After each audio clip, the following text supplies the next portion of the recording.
Current ಹೊಡೆದ ಕಾಗೆ.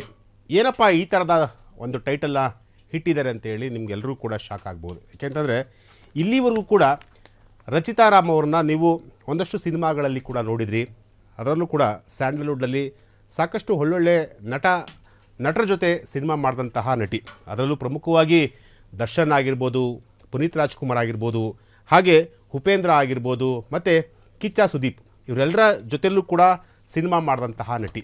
ಇಂತಹ ನಟಿ ಇವತ್ತು ಎಲ್ಲೋ ಒಂದು ಕಡೆ ಕರೆಂಟ್ ಹೊಡೆದ ಕಾಗೆ ಥರ ಕಾಣಿಸ್ತಾ ಇದ್ದಾರೆ.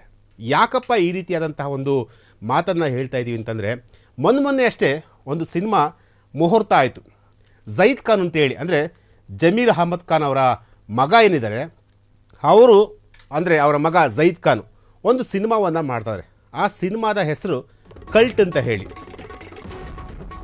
ಎಸ್, ಕೊರೋನಾಕ್ಕೂ ಮೊದಲು ಬುಲ್ಬುಲ್ ಖಾಲಿಯಾಗಿದ್ದರು. ಡಿಂಪಲ್ ಕ್ವೀನ್ ಕೈಯಲ್ಲಿ ಸದ್ಯ ಅಲ್ಲೊಂದು ಇಲ್ಲೊಂದು ಸಿನಿಮಾ ಮಾತ್ರ ಇದೆ. ಆದರೆ ಮಾಡೋದು ಮಾತ್ರ ರಿಯಾಲಿಟಿ ಶೋ. ಜಡ್ಜ್ ಬಳಸೋ ಕಾಸ್ಟ್ಲಿ ಕಾರನ್ನೇ ಈಕೆ ಬಳಸ್ತಾ ಇದ್ರು. ಜೊತೆಗೆ ಬುಲ್ಬುಲ್ ಬೆಡಗಿ ರನ್ನನ ರಾಣಿಗೆ ಸಿಕ್ತಿಲ್ಲ ಸಕ್ಸಸ್ ಜರ್ನಿ ಅಂತ ಹೇಳ್ಬೋದು. ಅಂದರೆ ಲವ್ ಯು, ಅಂದರೆ ಉಪ್ಪಿ ಲವ್ ಯು ಅಂತ ಹಾಟ್ ಆಗಿ ಕಾಣಿಸಿಕೊಂಡಿದ್ದ ರಚಿತಾ ರಾಮ್ ಅಪ್ಪು ಜೊತೆ ಚಕ್ರವ್ಯೂಹ ಸಿನಿಮಾದಲ್ಲಿ ನಟನೆ ಮಾಡಿದರು. ಜೊತೆಗೆ ಅಯೋಗ್ಯ ಸಿನಿಮಾ ಅಂತೇಳಿ ನೀವು ನೋಡಿರ್ಬೋದು. ಅಂದರೆ ನೀನಾಸಂ ಸತೀಶ್ ಏನು ಆ್ಯಕ್ಟ್ ಮಾಡಿದಂತಹ ಸಿನಿಮಾ ಅಯೋಗ್ಯ ಅಂತೇಳಿ, ಆ ಸಿನಿಮಾದಲ್ಲೂ ಕೂಡ ನಟಿ ರಚಿತಾ ರಾಮ್ ಆ್ಯಕ್ಟ್ ಮಾಡ್ತಾಯಿದ್ರು. ಜೊತೆಗೆ ಒಂದಷ್ಟು ನೇಮು ಪೇಮು ಎರಡೂ ಕೂಡ ಬಂದಿತ್ತು. ಜೊತೆಗೆ ಇಲ್ಲಿ ಪ್ರಮುಖವಾಗಿ ಅಂತಂದರೆ ಬುಲ್ಬುಲ್ ಸಿನಿಮಾ ಅಂದರೆ 2013ರಲ್ಲಿ ಈಕೆ ಏನು ಸ್ಯಾಂಡಲ್ವುಡ್ಗೆ ಪಾದಾರ್ಪಣೆ ಮಾಡ್ತಾರೆ. ಏನು ದರ್ಶನ್ ಅವರ ಸಿನಿಮಾ ಮೂಲಕ, ಅಂದರೆ ದರ್ಶನ್ ಆ್ಯಕ್ಟ್ ಮಾಡಿದಂತಹ ಸಿನಿಮಾ, ಆ ಸಿನಿಮಾ ಮೂಲಕ ಏನು ಒಂದು ಪಾದಾರ್ಪಣೆಯನ್ನು ಸ್ಯಾಂಡಲ್ವುಡ್ಗೆ ಮಾಡ್ತಾರೆ. ಅದಾದ ನಂತರ ಒಂದಷ್ಟು ಸಿನಿಮಾಗಳಲ್ಲಿ ಈಕೆ ಕಂಟಿನ್ಯೂ ಆಗಿ ಸಿನಿಮಾವನ್ನು ಕೂಡ ಮಾಡ್ತಾರೆ.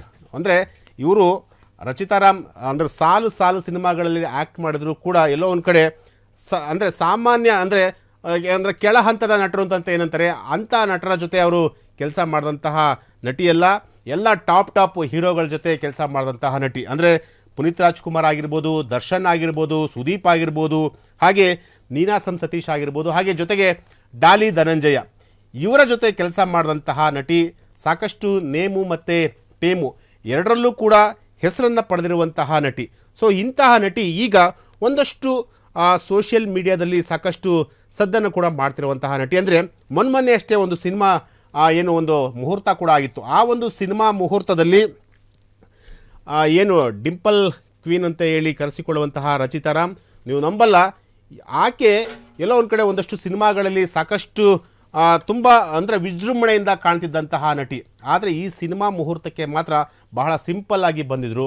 ಎಲ್ಲೋ ಒಂದು ಕಡೆ ಒಂದಷ್ಟು ಸೋಷಿಯಲ್ ಮೀಡಿಯಾದಲ್ಲಿ ಈ ರೀತಿಯಾಗಿ ಯಾಕೆ ಸಿಂಪಲ್ ಆಗಿ ಬಂದರು, ಯಾಕೆ ಒಂದಷ್ಟು ಚರ್ಚೆ ಕೂಡ ಆಯಿತು. ಅದರಲ್ಲಿ ಪ್ರಮುಖವಾಗಿ ಝೈದ್ ಖಾನ್ ನಟನೆ ಮಾಡಿದಂತಹ ಸಿನಿಮಾದಲ್ಲಿ ಈಕೆ ಆ್ಯಕ್ಟ್ ಮಾಡ್ತಿದ್ದಾಳೆ ಅಂತಂತಂದರೆ ಮುಗೀತು ಬಿಡು ಅನ್ನೋ ಒಂದು ಆ ರೀತಿಯಾಗಿ ಒಂದಷ್ಟು ಮಾತುಕತೆ ಕೂಡ ಈಗ ಸೋಷಿಯಲ್ ಮೀಡಿಯಾದಲ್ಲಿ ಅಂದರೆ ಚರ್ಚೆ ಆಗ್ತಿರುವಂತಹ ಒಂದು ವಿಚಾರ. ಅಂದರೆ ಕಂಪ್ಲೀಟಾಗಿ ಎಲ್ಲೋ ಒಂದು ಕಡೆ ಕಲ್ಟ್ ಸಿನಿಮಾದಲ್ಲಿ ಏನು ಒಂದು ರಗಡ್ ಲುಕ್ಕಲ್ಲಿ ಈಕೆ ಏನು ಬರ್ತಾ ಇದ್ದಾಳೆ ಅನ್ನೋ ಒಂದು ಸುದ್ದಿ ಕೂಡ ಇದೆ. ಆದರೆ ಅದು ಯಾವ ರೀತಿಯಾದಂತಹ ಲುಕ್ಕು, ನಿಜಕ್ಕೂ ಆ ಪೋಸ್ಟರ್ಗಳನ್ನು ನೋಡ್ತಾ ಇದ್ದರೆ ಎಲ್ಲೋ ಒಂದು ಕಡೆ ರಚಿತಾ ರಾಮ್ ಇಂಥ ಸಿನಿಮಾಗಳನ್ನು ಒಪ್ಪಿಕೊಂಡ್ರಾ ಅನ್ನೋದು ಕೂಡ ಇರುವಂತಹ ಪ್ರಶ್ನೆ. ಯಾಕೆಂತಂದರೆ ಆ ಕಲ್ಟ್ ಸಿನಿಮಾದ ಪೋಸ್ಟರ್ಗಳನ್ನು ನೋಡ್ತಾ ಇದ್ದರೆ ಝೈದ್ ಖಾನ್ ಕಂಪ್ಲೀಟಾಗಿ ಗಡ್ಡವನ್ನು ಬಿಟ್ಕೊಂಡಿದ್ದಾರೆ, ಮುಖದಲ್ಲಿ ಒಂದು ಸ್ಕ್ರ್ಯಾಚ್ ಕೂಡ ಆಗಿದೆ. ಅದಾದ ನಂತರ ಏನು ಝೈದ್ ಖಾನ್ ತುಟಿಗೆ ಒಂದು ಸಿಗರೇಟನ್ನು ಇಟ್ಟು ಆ ಒಂದು ಮಹಿಳೆಯ ಆ ಕಾಲಲ್ಲಿ ಏನು ಸಿಗರೇಟನ್ನು ಯೂಶಲಿ ಕೈಯಿಂದ ಸೇರ್ತಾರೆ. ಆದರೆ ಇಲ್ಲಿ ಈ ಪೋಸ್ಟರನ್ನು ಗಮನಿಸಿದಾಗ ನಾವು ಕಂಪ್ಲೀಟಾಗಿ ಕಾಲಿನಿಂದ ಸಿಗರೇಟನ್ನು ಸೇದುವಂತಹ ಒಂದು ದೃಶ್ಯ ಈಗ ವೈರಲ್ ಆಗಿರುವಂಥದ್ದು. ಈ ದೃಶ್ಯಗಳನ್ನು ನೋಡಿದಂತಹ ಸಂದರ್ಭದಲ್ಲಿ ಎಲ್ಲೋ ಒಂದು ಕಡೆ ಝೈದ್ ಖಾನ್ ಒಂದಷ್ಟು ಒಂದು ಹೊಸ ಸಿನಿಮಾ, ಒಂದು ಹೊಸತನ, ಒಂದು ವಿಭಿನ್ನವಾದ ಒಂದು ಸಿನಿಮಾದಲ್ಲಿ ಆ್ಯಕ್ಟ್ ಮಾಡ್ತಾ ಇದ್ದಾರೆ ಅಂತ ಅಂದ್ಕೊಂಡಿದ್ರು. ಅದಾದ ನಂತರ ಏನು ಮೊನ್ನೆ ಅಷ್ಟೇ ಏನು ಗಣೇಶ್ ಟೆಂಪಲಲ್ಲಿ ಒಂದು ಈ ಸಿನಿಮಾದ ಮುಹೂರ್ತ ಆಯಿತು. ಆ ಸಿನಿಮಾ ಮುಹೂರ್ತಕ್ಕೆ ಝೈದ್ ಖಾನ್ ತುಂಬ ರಿಚ್ ಆಗಿ ಬಂದಿದ್ದರು. ಸುಮಾರು ನೀವು ನಂಬಲ್ಲ 4.5 5 ಕೋಟಿ ಬೆಲೆ ಬಾಳುವಂತಹ ಒಂದು ಕಾರಲ್ಲಿ ಝೈದ್ ಖಾನ್ ಅವರು ಬಂದಿದ್ದರು. ಆದರೆ ರಚಿತಾ ರಾಮ್ ಕೂಡ ಸುಮಾರು 1.5 ಕೋಟಿ ಮೌಲ್ಯದ ಕಾರಲ್ಲೂ ಕೂಡ ಬಂದಿದ್ದರು. ಆದರೆ ಆಕೆ ಬಂದಂತಹ ಒಂದು ಡ್ರೆಸ್ ಆಗಿರ್ಬೋದು, ಆಕೆ ಅವತ್ತು ಇದ್ದಂತಹ ಒಂದು ಪರಿಸ್ಥಿತಿ ಆಗಿರ್ಬೋದು, ನಿಜಕ್ಕೂ ರಚಿತಾ ರಾಮ ಅಂತ ಅನಿಸುತ್ತೆ. ಯಾಕೆಂತಂದರೆ ಯಾರೋ ಒಂದು ಎಲ್ಲೋ ಒಂದು ಕಡೆ ಒಂದು ತುಂಬ ಸಿಂಪಲ್ಲಾಗಿ ಕಾಣಿಸ್ಕೊಳ್ತಾ ಇದ್ರು. ಅದಾದ ನಂತರ ಒಂದಷ್ಟು ಸೋಷಿಯಲ್ ಮೀಡಿಯಾದಲ್ಲಿ ಒಂದಷ್ಟು ವೈರಲ್ ಆಯಿತು. ಅಂದರೆ ಎಲ್ಲೋ ಒಂದು ಕಡೆ ಜಯೀದ್ ಖಾನ್ ಅವರ ಸಿನಿಮಾ ಮಾಡ್ತಾ ಇದ್ದಾರೆ, ಜಯೀದ್ ಖಾನ್ ಸಿನಿಮಾ ಮಾಡಿದಂತೆ ಮುಗಿತಿನ್ನ ಇವ್ರ ಕತೆ. ಅಂದರೆ ಎಲ್ಲೋ ಒಂದು ಕಡೆ ಬೇರೆ ರೀತಿಯಾಗಿ ಒಂದಷ್ಟು, ಯಾಕೆಂದರೆ ಜಯೀದ್ ಖಾನು ಅಲ್ಪಸಂಖ್ಯಾತರ ಸಮುದಾಯಕ್ಕೆ ಸೇರಿದಂತಹ ವ್ಯಕ್ತಿ. ಸೊ ಹಾಗಾಗಿ ಅಂತಹ ವ್ಯಕ್ತಿಯ ಜೊತೆ ಸಿನಿಮಾವನ್ನು ಮಾಡ್ತಿದ್ದಾರೆ, ಇನ್ನು ರಚಿತಾರಾಮ್ ಅವರ ಕತೆ ಮುಗೀತು, ಹಾಗೆ ಹೀಗೆ ಒಂದಷ್ಟು ಸೋಷಿಯಲ್ ಮೀಡಿಯಾದಲ್ಲಿ ಇಲ್ಲ ಸಲ್ಲದ ಒಂದಷ್ಟು ಅಂದರೆ ಆ ರೀತಿಯಾದಂತಹ ಒಂದು ವಿಚಾರಗಳು ಕೂಡ ಹಬ್ತು.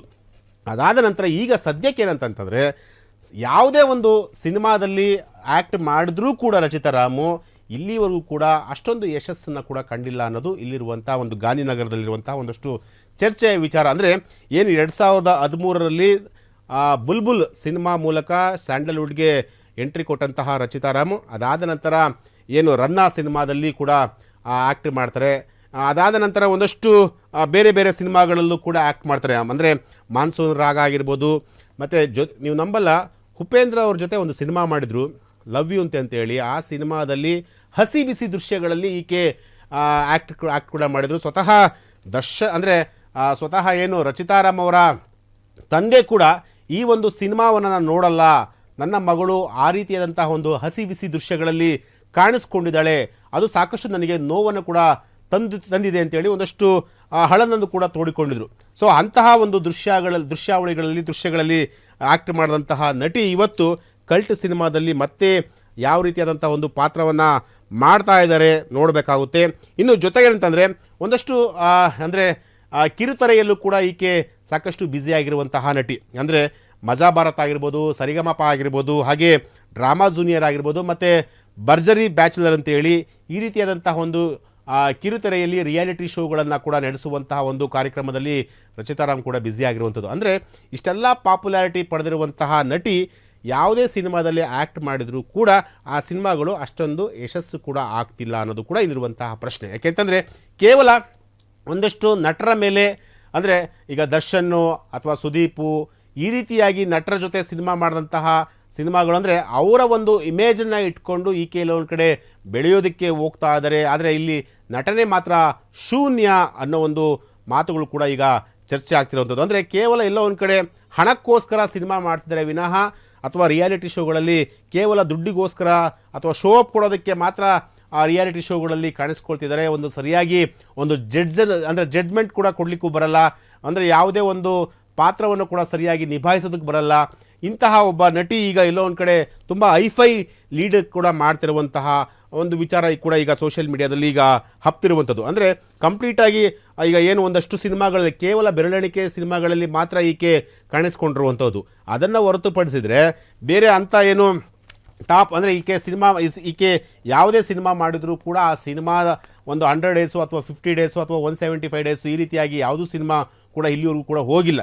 ಆದರೆ ಕೇವಲ ಅಂದರೆ ಎಲ್ಲ ಒಂದು ಕಡೆ ಈಕೆ ಮಾಡಿರುವಂತಹ ಸಿನಿಮಾಗಳು ಕೇವಲ ಎಲ್ಲ ಒಂದು ಕಡೆ ಒಂದಷ್ಟು ಅಂದರೆ ನಟರ ಮೇಲೆ ಹೋಗುವಂತಹ ಸಿನಿಮಾಗಳೇ ಹೊರತು ಈಕೆ ಯಾವುದೇ ರೀತಿಯಾದಂಥ ಒಂದಷ್ಟು ಅಂದರೆ ಎಲ್ಲೋ ಒಂದು ಕಡೆ ಅಂದರೆ ಸೆಲೆಬ್ರಿಟಿಗಳನ್ನು ಅಥವಾ ಅಭಿಮಾನಿಗಳನ್ನು ಸೆಳೆಯುವಂತಹ ದೃಶ್ಯಾವಳಿಗಳಲ್ಲಿ ಈಕೆ ಎಲ್ಲೂ ಕೂಡ ಆ ರೀತಿಯಾದಂತಹ ಒಂದು ಕಥೆಯನ್ನು ಒಪ್ಕೊಂಡಿಲ್ಲ, ಆ ರೀತಿಯಾದಂಥ ಒಂದು ಸಿನಿಮಾಗಳನ್ನು ಮಾಡಿಲ್ಲ ಅನ್ನೋ ಒಂದು ಆರೋಪ ಕೂಡ ಈಗ ಕೇಳಿ ಬಂದಿರುವಂಥದ್ದು. ಸೊ ಹಾಗಾಗಿ ಈಗ ಕಲ್ಟ್ ಸಿನಿಮಾ ಏನಿದೆಯೋ ಆ ಒಂದು ಕಲ್ಟ್ ಸಿನಿಮಾದಲ್ಲಿ ಈಕೆ ಒಂದಷ್ಟು ಸೋಷಿಯಲ್ ಮೀಡಿಯಾದಲ್ಲಿ ಒಂದಷ್ಟು ಏನು ನೆಟ್ಟಿಗರು ಅಂತಂದರೆ ಸೋಷಿಯಲ್ ಮೀಡಿಯಾದಲ್ಲಿ ಯಾವ ರೀತಿಯಾಗಿ ಈಕೆಯನ್ನು ಟೀಸ್ ಮಾಡ್ತಿದ್ದಾರೆ ಅಂತಂದರೆ, ನಿಜಕ್ಕೂ ಹೇಳಬೇಕು ಅಂತಂದರೆ ರಚಿತಾರಾಮ್ ಇಂಥ ಸಿನಿಮಾಗಳನ್ನು ಮಾಡ್ತಾ ಇದ್ದಾರಾ, ಈ ರೀತಿಯಾದಂಥ ಸಿನಿಮಾಗಳನ್ನು ಮಾಡ್ತಾ ಇದ್ದಾರಾ ಅಂತ ಹೇಳಿ ಒಂದಷ್ಟು ಈಗ ಸೋಷಿಯಲ್ ಮೀಡಿಯಾದಲ್ಲಿ ಈಗ ಏನು ಚರ್ಚೆ ಕೂಡ ಆಗ್ತಿರೋದು. ಅಂದರೆ ಅವತ್ತು ಏನು ಈ ಒಂದು ಸಿನಿಮಾದ ಮುಹೂರ್ತಕ್ಕೆ ಬಂದಂತಹ ಸಂದರ್ಭದಲ್ಲಿ ಎಲ್ಲ ಒಂದು ಕಡೆ ಒಂದು ನಾರ್ಮಲ್ ಹುಡುಗಿ ಥರ ಕಾಣಿಸ್ತಾ ಇದ್ರು. ಆ ಥರ ಅಂದರೆ ಜಯೀದ್ ಖಾನನ್ನು ನೋಡಿದಂತಹ ಸಂದರ್ಭದಲ್ಲಿ ಆತ ಏನು ಫುಲ್ಲು ಟಿಪ್ ಟಾಪ್ ಆಗಿ ಹಣೆಗೆ ಸಿಂಧೂರ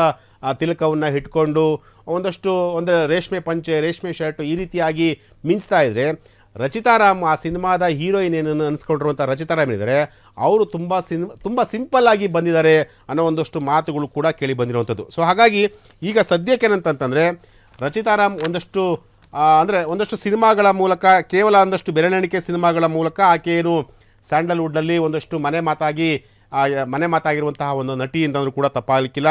ಜೊತೆಗೆ ಮಾನ್ಸೂನ್ ರಾಗ ಅಂತೇಳಿ, ಅಂದರೆ ಡಾಲಿ ಧನಂಜಯ ಅವರ ಒಂದು ಮಾನ್ಸೂನ್ ರಾಗ ಅಂತೇಳಿ ಮೊನ್ನೆ ಸುಮಾರು 1-1.5 ವರ್ಷಗಳ ಹಿಂದೆ ಒಂದು ಸಿನಿಮಾ ಬಂತು. ಆ ಸಿನಿಮಾದಲ್ಲಿ ಈಕೆ ವೇಶ್ಯೆಯ ಪಾತ್ರವನ್ನು ಕೂಡ ಮಾಡಿದರು.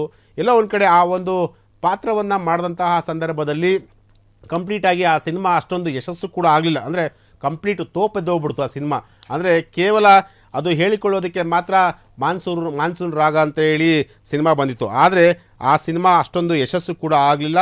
ಅದರಲ್ಲಿ ಆ ಒಂದು ಸಿನಿಮಾದಲ್ಲಿ ಈಕೆ ವೇಶ್ಯೆಯ ಪಾತ್ರವನ್ನು ಕೂಡ ಮಾಡಿದರು. ಹೀಗೆ ಬರೀ ಕೇವಲ ಒಂದಷ್ಟು ಅಂಥ ಒಂದು ಸಣ್ಣ ಪುಟ್ಟ ಪಾತ್ರಗಳನ್ನು ಮಾಡಿಕೊಂಡು ಬಂದು ಇವತ್ತು ಎಲ್ಲ ಒಂದು ಕಡೆ ಕಂಪ್ಲೀಟಾಗಿ ತಾನೇ ಸ್ಯಾಂಡಲ್ವುಡ್ನಲ್ಲಿ ಅಂದರೆ ಹಿಂದೆ ಏನು ರಮ್ಯಾ, ರಕ್ಷಿತಾ, ರಾಧಿಕಾ ಹೇಗೆ ಇವರೆಲ್ಲ ಇದ್ದರು, ಸೊ ಅವರ ಸಾಲಿನಲ್ಲಿ ನಾನು ಕೂಡ ಅಂತ ಹೇಳಿ ಒಂದಷ್ಟು ತೋರ್ಪಡಿಸಿಕೊಳ್ಳುವಂಥ ಒಂದು ಕೆಲಸವನ್ನು ರಚಿತಾರಾಮ್ ಕೂಡ ಮಾಡಿಕೊಂಡಿರೋಂಥದ್ದು. ಸೊ ಸದ್ಯಕ್ಕೀಗ ರಚಿತಾರಾಮ್ ಈಗ ಕಲ್ಟ್ ಸಿನಿಮಾದಲ್ಲಿ ಬ್ಯುಸಿಯಾಗಿದ್ದಾರೆ.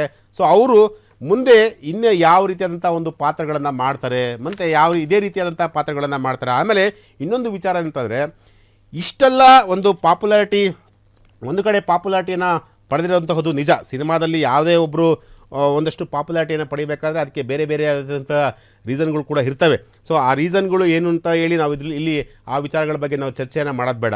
ಆದರೆ ಸಿನಿಮಾ ಮೂಲಕ, ಪಾತ್ರಗಳ ಮೂಲಕ ಆ ಅಭಿಮಾನಿಗಳನ್ನು ಅಥವಾ ಸಿನಿಮಾಗಳನ್ನು ಗೆಲ್ಲಿಸ್ಕೊಡುವಂತಹ ನಟಿಯರು ಸಾಕಷ್ಟು ಜನರು ನಮ್ಮ ಕಣ್ಣ ಮುಂದೆ ಇದೆ. ಆದರೆ ಅಂತಹ ನಟಿಯರ ಮುಂದೆ ರಚಿತಾರಾಮ್ ಕೂಡ ಎಲ್ಲ ಒಂದು ಕಡೆ ಕೇವಲ ಶೂನ್ಯ ಅಂತ ಹೇಳ್ಬೋದು. ಅಂದರೆ ಈ ಹಿಂದೆ ಹಲವಾರು ಚಿತ್ರನಟಿಯರು ಒಂದಷ್ಟು ಸಿನಿಮಾಗಳನ್ನು ಮಾಡಿಕೊಂಡು ಒಂದಷ್ಟು ಶೋಗಳಲ್ಲಿ ಕಾಣಿಸ್ಕೊಂಡು ಒಂದಷ್ಟು ತನ್ನದೇ ಆದಂಥ ಒಂದು ಇಮೇಜನ್ನು ಕೂಡ ಇಟ್ಕೊಂಡಿದ್ರು, ಅಂದರೆ ಸಿನಿಮಾ ಪಾತ್ರಗಳ ಮೂಲಕ.